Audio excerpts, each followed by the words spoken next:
On va quand même vous poser quelques questions sur la grève SNCF. D'abord, elle a été reconduite aujourd'hui, malgré le baccalauréat, les appels de François Hollande la semaine dernière, les appels de Manuel Valls hier, alors que le dialogue social était l'alpha et l'oméga du gouvernement depuis 2012. On a l'impression que l'exécutif est superbement ignoré par les cheminots en ce moment. Est-ce que la parole de l'Élysée et de Matignon a encore du poids ? C'est sans doute une situation inédite. Parce que généralement, une grève s'appuie sur un fait générateur de nombre d'emplois, de pouvoir d'achat, peut-être de clauses de concurrence, par exemple, lors de la directive européenne qu'il y avait eu sur les transports. Et là, la CGT, il y a longtemps, d'autres organisations syndicales comme la Célébrité et j'en passe, avaient demandé à ce qu'on revienne sur ce qui a été fait, c'est-à-dire séparer la construction et l'entretien des rails, comme les routes, de l'exploitation des trains, la SNCF, donc RFF, SNCF.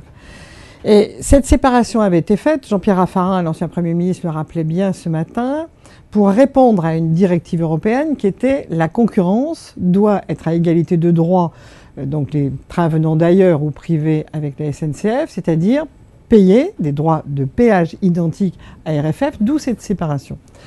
Après une longue discussion d'aménagement du territoire à laquelle j'ai participé, donc je suis totalement non seulement solidaire de mon gouvernement, mais responsable, moi j'ai plaidé aussi pour que on obtienne de l'Europe la possibilité de fusionner à nouveau Réseau ferré de France, les rails et la SNCF. Pourquoi ? Parce qu'un certain nombre de cheminots, comme d'employés de RFF, estimaient que c'était une meilleure solution. Donc ça, c'est le fond. C'est ça le fond. La forme, la crainte des cheminots, c'est que pour faire cela, il est proposé de réunir cette grosse machine, RFF, SNCF, avec des façons de fonctionner par boîte, si vous voulez. Les cheminots craignent pour leur statut, etc. Il va y avoir des amendements parlementaires.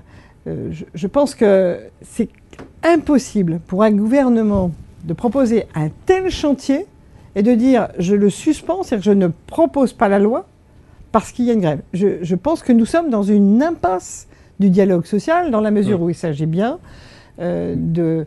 Manuel Valls dit qu'elle n'est ni utile ni responsable, cette grève. Vous dites la même chose ? J'éviterai de paraphraser un Premier ministre, je ne suis pas Premier ministre, mais je pense que quand je parle d'impasse du dialogue social, c'est ça.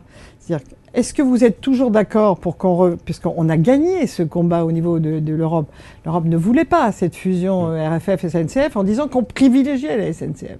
Donc, est-ce que vraiment on privilégie la SNCF, et à ce moment-là, on est soutenu par les cheminots? Est-ce qu'on ne va pas assez loin pour leur statut, mais amendement parlementaire, débat parlementaire? C'est une loi dont il s'agit.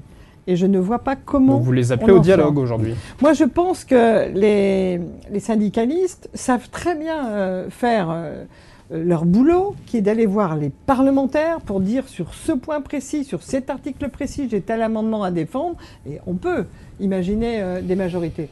S'ils craignent de ne pas avoir les majorités, ce n'est pas par la grève qu'ils les auront. Je veux dire, c'est le problème de la loi.